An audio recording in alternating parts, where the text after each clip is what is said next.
दोस्तों, इस वक्त मैं मौजूद हूँ नया माल गोदाम प्रतापगढ़। हमारे साथ कपिल ओझा जी हैं। ये कांग्रेस के सदस्य हैं जिनसे मैं कुछ बात करना चाहता हूँ। जी कपिल भैया, आप पहले ये बताइए कि आप कौन से पद पे हैं कांग्रेस पार्टी में? मैं कांग्रेस पार्टी पूर्व जिला महामंत्री रहा हूँ जी। यूथ कांग्रेस में 15 साल महामंत्री रहा हूँ जी। सेवा दल में इस समय मैं काम कर रहा हूँ जी। सेवा दल, बहुत सारे लोग ऐसे भी होंगे जो सेवा दल नहीं जानते होंगे, आप उनको बता पाएंगे? बिल्कुल। ये संगठन जो है सेवा दल का, जी। नेहरू जी की आशाओं और कल्पनाओं पे नेहरू जी ने इसका गठन किया था। जी। आरएसएस आम आदमियों की जनता के सेवा के लिए ये संगठन बना। जी।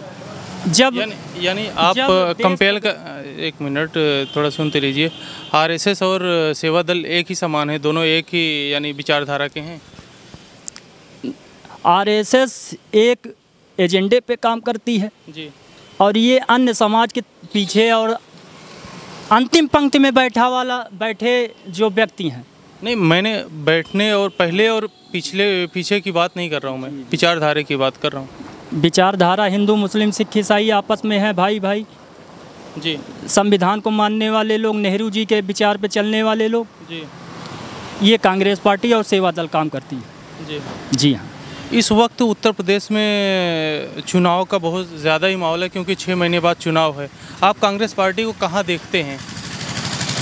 उत्तर प्रदेश के अंदर हम बहुत आगे देखते हैं। माननीय प्रियंका गांधी जी, माननीय राहुल गांधी जी और कांग्रेस पार्टी के हर कार्यकर्ता पूरी मजबूती और जनता के बीच में अपनी आवाज़ रख रहा है, उनका सहयोग कर रहा है, मदद कर रहा है, हर व्यक्ति का काम कर रहा है, ज़मीन पर काम कर रहा है और भाजपा की नीतियों को उजागर कर रहा है। जी हाँ। तो कांग्रेस पार्टी का पिछला रिजल्ट देखा जाए, समाजवादी के पार्टी के साथ गठबंधन, क्या इस साल भी गठबंधन का उम्मीद है, या पिछले रिजल्ट से इस बार रिजल्ट कुछ अंतर आपको देखने को मिलेगा? कुछ ऐसा है? रिजल्ट में तो कांग्रेस पार्टी परफॉर्मेंस करेगी। जी। गठबंधन समय आने दीजिए, बताया जाएगा। जी। कांग्रेस पार्टी पहले से जी अब में अंतर कहाँ, यानी नेताओं का कुछ, यानी जो पहले कांग्रेस पार्टी में प्रियंका गांधी इतना एक्टिव नहीं रहती थी जितना इस वर्ष, खासकर किसान के प्रति जो उनके विचार है, जो उन पे ज़्यादा आजकल जो लखीमपुर खीरी में जो हुआ, उन पे बहुत सारे सवाल शुरुआत में उन्होंने ही उठाया उस सवाल को। तो आप उस पर क्या बोलना चाहते हैं? ऐसा है, पूर्व के आप कश्मीर मुद्दे को ले लीजिए। जी। वहाँ का राज्यपाल कहता है कि राहुल गांधी जी आ नहीं रहे। जी। और राहुल गांधी जी को हम टिकट भेजते हैं कि कश्मीर के अंदर देखें कि पत्थरबाजी हो रही है कि नहीं हो रही। जी। वहाँ बहुत शांति व्यवस्था है, वहाँ नेट व्यवस्थाएं बहुत अच्छे से चल रही हैं। वहाँ का राज्यपाल बोलता है, महबूबा मुफ्ती साहब के साथ भाजपा गठबंधन में रहती है, सरकार में चलती है। मैंने कश्मीर पे सवाल नहीं किया, बाद में उस पर आता हूँ, पहले तो मैं पूरी बात तो होने दीजिए। राहुल गांधी जी वहाँ पहुँचते हैं और उनको एंट्री नहीं करने दिया जाता। जी। तो हम पहुँचे तब भी विवाद भाजपा के लोग लगाते हैं, और न पहुँचे तब भी आज का मामला देखिए। भाटिया साहब बोल रहे हैं कि घटनाएं हुई हैं, वहाँ कांग्रेस क्यों नहीं पहुँच रही। भारतीय जनता पार्टी का हमेशा, सुन तो लीजिए, भारतीय जनता पार्टी का हमेशा आरोप ये रहता है कि जहाँ पे राहुल गांधी या अखिलेश यादव पहुँचते हैं वहाँ भेदभाव पैदा करना शुरू कर देते हैं। वो एक पार्टी यानी खेमा बांटना शुरू कर देते हैं, इसलिए उनको नहीं जाने दिया जाता, प्रशासन के द्वारा उन्हें रोका जाता है। तो आप इस पर क्या कहना चाहते हैं? बिल्कुल, संविधान को ताक पे रख दिया गया है, तानाशाही रवैया है, आम जनता को आवाज़ को दबाया जा रहा है। आप देखिए, दिल्ली के अंदर 10 महीने से किसान आंदोलन कर रहे हैं, उनकी आवाज़ को सुना नहीं जा रहा। जी। तो दमनकारी नीति है, इससे हमको बचना है। और कांग्रेस पार्टी पूरी मजबूती से, हर कार्यकर्ता जमीन ही स्तर पे लगा हुआ है। नहीं, कांग्रेस पार्टी सिर्फ चुनाव प्रचार में, होर्डिंग्स में दिखती है, जितना एक्टिव बाकी पार्टियां हैं, मान लीजिए भारतीय जनता पार्टी के अलावा भी, जैसे समाजवादी पार्टी, उसके बाद बहुजन समाज पार्टी जितना एक्टिव रहती, उतना भी उनके जो, जैसे आप भी हैं और भी बहुत सारे नेता आपके प्रतापगढ़ से ही होंगे, जो इतना एक्टिव लोगों के बीच में नहीं रह पाते हैं। उन पे आप क्या कहना चाहते हैं? ये आपका सरासर मैं खंडन करता हूँ, पूरी भर्त्सना करता हूँ। कांग्रेस का हर एक सिपाही जी चाहे वो राष्ट्रीय अध्यक्ष हो माननीय राहुल गांधी जी, पूरी ईमानदारी से, जी और कभी भी सत्ता के मोह में कांग्रेस पार्टी या ऊपर के नेता कभी नहीं। जी जैसा कि नरेंद्र भाई दामोदर दास मोदी माननीय प्रधानमंत्री जी कर रहे जी हैं। हम लोगों को जनता की सेवा करनी है, ईमानदारी से करनी है, और अंतिम पंक्ति में बैठे हर व्यक्ति को, जी जो लास्ट की पंक्ति में बैठा हुआ व्यक्ति है, जी उसको ईमानदारी से, कांग्रेस की प्राथमिकता है कि उसको न्याय मिले। जी। तो न्याय दिलाने का आप काम करते हैं, तो कैसे लोग समझ नहीं पा रहे हैं कि आप न्याय दिलाने का काम कर रहे हैं, वो आपसे जुड़ नहीं पा रहे हैं, क्यों? क्योंकि आपको मजबूर होना पड़ता है, जैसे राहुल गांधी जी को समाजवादी पार्टी से गठबंधन करने का, तो उस पर आप क्लियर आप नहीं कर रहे हैं उस बात को। ऐसा है कि मैंने फिर से कहा कि दमनकारी नीति है, जनता हमको सर्वप्रथम रख रही है, जी सर आंखों पे रख रही है, और हम पूरी ईमानदारी से लड़ रहे हैं। और बाकी आप जान ही रहे हैं कि दमनकारी नीति का मतलब आप समझ सकते हैं। जी। तो जो किसान का आंदोलन चल रहा था, जो अभी लखीमपुर खीरी का वीडियो भी आया है, सारी डेटा निकल चुके हैं, तो उस पर आप क्या कहना चाहते हैं? थोड़ी देर पहले जो ऑफ कैमरा आप बोल रहे थे, उसको कुछ बताएंगे आप दर्शकों को हमारे?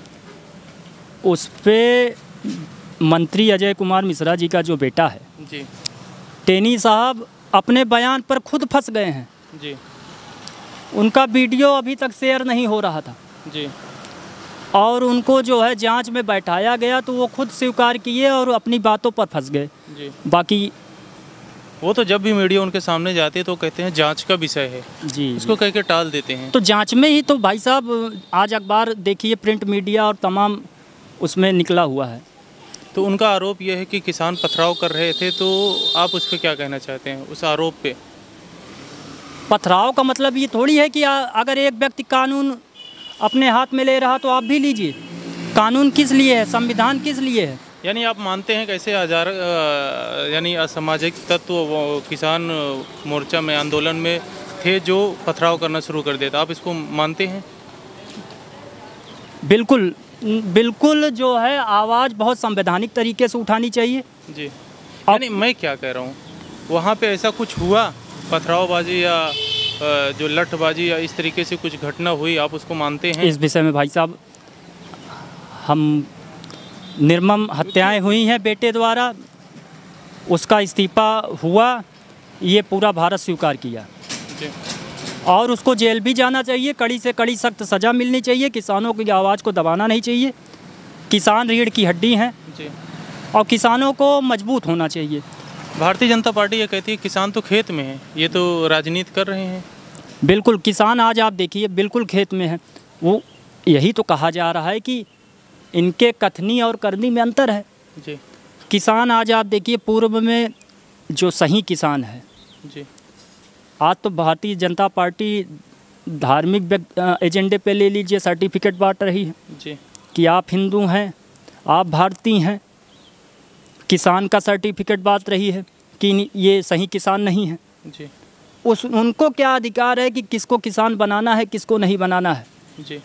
किसान हर एक व्यक्ति है जो गवर्नमेंट एम्प्लॉई नहीं है, गवर्नमेंट नौकर जो नहीं है, जो गवर्नमेंट सर्वेंट नहीं है, जो समाज का सेवक है, जिसके पास खेत है, जो खलिहान में काम कर रहा है, वो किसान है। जी।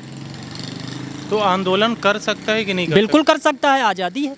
तो वो तो ये कह रहे हैं कि जो किसान है जी, वो तो खेत में है। जी हाँ। ये रोड पे कौन आए हैं?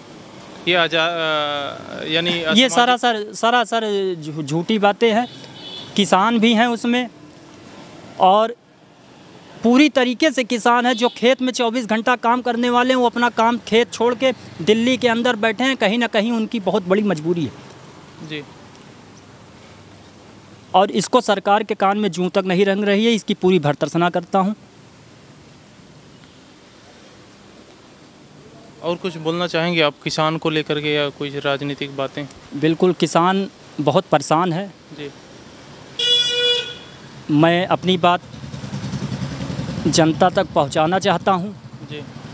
कि किसानों की माननीय प्रधानमंत्री जी, माननीय योगी जी, भाजपा के लोग जितने भी उच्च पद पे बैठे हुए हैं, जी। किसानों से बात करें। 10 महीने से किसान गर्मी धूप छोटे बच्चों को लेकर और अपने परिवार को तमाम समस्याएं होती हैं जी खाने पीने की समस्याएं हो रही हैं जी विकराल गर्मी का समय है जी सुविधाएं नहीं मिल पा रही हैं जी। उनको समस्या का निदान करना चाहिए। वो तो कहते हैं कानून में हम संशोधन कर लेंगे लेकिन कानून वापस नहीं लेंगे। अब किसान अड़े हुए हैं कि हम वापस करवा के रहेंगे। यही तो कहा जा रहा है कि आपस में बैठ के बात किया जाए। तो बैठक तो कई बार हुआ है लेकिन उसमें तो कोई रिजल्ट आया नहीं। भाई साहब यही तो कहा जा रहा है कि बैठक तब सफल होती है जब कोई समाधान निकले। जी वही समाधान का ही तो सवाल है। जी हाँ, हम आप बोल रहे हैं तो अगर हम बोल रहे हैं तो उसका समाधान भविष्य में होना है, इसीलिए बोला जा रहा है। कोई भी आंदोलन होता है तो उसके पीछे सफलता का राज होता है। तो ऐसी बैठक असफल होती है जो हर व्यक्ति न संतुष्ट। सरकार को पूरी ईमानदारी और नेक नीयत से जी बैठना चाहिए, किसानों से बात करनी चाहिए, किसानों की समस्याओं को सुनना चाहिए और उसके बाद निदान निकालना चाहिए। 10 महीने हो गए भाई साहब, बहुत बड़ी समस्या है दिल्ली के अंदर। आवागमन में समस्याएं हो रही हैं, आम जनता प्रभावित हो रही है। इसका खामियाजा कौन भुगतेगा? जी आम जनता भुगत रही है। जी। तो भ्रष्टाचार में लिप्त भाजपा सरकार। अभी थोड़ी देर पहले आरोप लगा रहे थे भारतीय जनता पार्टी पर राफेल को लेकर के। जी हाँ, तो राफेल पे आप क्या कहना चाहते हैं? राफेल पे जो है जवाब दे प्रधानमंत्री जी। जी राहुल गांधी जी व्यक्तिगत व्यक्ति नहीं है, वो जनता द्वारा चुने हुए उच्च सदन में लोग हैं। जी। तो उनकी आवाज़ को आम व्यक्ति नहीं बोल रहा, जो जनता ने वोट दिया उनकी आवाज़ है। जी। तो यही मैं कह रहा हूँ कि जनता की आवाज़ को दबाया। अगर राहुल गांधी जी ये पूछ रहे हैं कि राफेल में घोटाले हुए हैं, दुनिया का सबसे बड़ा घोटाला हुआ है 1400 करोड़ की चीज़ 3600 करोड़ में क्यों खरीदेंगे? जी। तो उस पर प्रधानमंत्री जी को आके सामने जवाब देना चाहिए। तो भारतीय जनता पार्टी कहती है नई टेक्नोलॉजी उसमें यानी कुछ नया कुछ किया गया, उसके लिए इसकी ख़रीद ज़्यादा लगी है, इसमें ज़्यादा पैसे लगे हैं। उस पर क्या कहना चाहते हैं आप? बिल्कुल लगे हैं। ये तो फ्रांस के जो कंपनी जिसे टाई अप हुआ है वो भी बताया है, सार्वजनिक बेस पे मीडिया में जाहिर हुआ है। जी।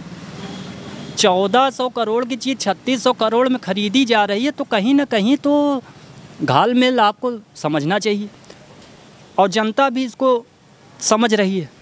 नरेंद्र भाई दामोदर दास मोदी जी को सामने आके बात करनी चाहिए, पेट्रोल पे बात करनी चाहिए। दुनिया में 45 रुपया बैरल पिछली सरकार खरीदती थी, 55 रुपया बैरल। जी। आज इंटरनेशनल मार्केट में कच्चा तेल सस्ता है। जी। जीएसटी क्यों नहीं लगाया जा रहा है उत्तर प्रदेश के अंदर? यही पिछले गवर्नमेंट में लोग विरोध करते थे कि जीएसटी आनी चाहिए उत्तर प्रदेश के अंदर। जी। आज क्यों नहीं है? बहुमत में सरकार है, केंद्र में सरकार है, इतनी मजबूत सरकार है, आपको कोई समस्या नहीं हो रही, लेकिन क्यों नहीं कर रहे हैं? क्या लालच है? 200 अरब रुपए का सीधा लाभ हो रहा है भाजपा। आप देखिए सब्सिडी 450 रुपया में गैस आसानी से आदमी ले लेता था बिना सब्सिडी का। आज सब्सिडी में आप समस्याएं जान रहे हैं। उत्तर प्रदेश 2022 के चुनाव में जी। कांग्रेस का क्या मुद्दा रहेगा? कांग्रेस का मुद्दा भाजपा को साफ करना, भाजपा के नीयत को जनता तक पहुंचाना। और कांग्रेस बिजली पानी सड़क जी ये सब सारी व्यवस्थाएं पूर्व में ही कर दी हैं। ये जितनी योजनाएं हैं, यानी आज के इस वक्त में बेरोजगारी, महंगाई या शिक्षा में सुधार, स्वास्थ्य में सुधार, ये सारी योजनाएं आपको नहीं दिखता है? बिल्कुल 22 लाख नौकरियां हमारे यहाँ खाली पड़ी हुई हैं। आप देखिए कि ब्लॉकों में 10 लाख नौकरियां खाली पड़ी हैं, इसको कौन भरेगा? जी। कब नौकरियां आएंगी? 2017 से शिक्षा विभाग की नौकरियां बंद हैं, आज तक नहीं खुली हैं नौकरियां। बेरोजगारी तो मेन मुद्दा है, इसको जल्द से जल्द समाधान होना चाहिए और ये कांग्रेस पार्टी करेगी। अगर सरकार में आई तो नौजवानों को नौकरियां मिलेंगी, सीधे डायरेक्ट जो है किसानों की समस्याएं सुनी जाएंगी और किसानों को आगे बढ़ाने में काम भी किया जाएगा उनके तरीके से। चलिए, हमारी आपकी काफ़ी लंबी बात हुई है, बात करने के लिए बहुत बहुत शुक्रिया।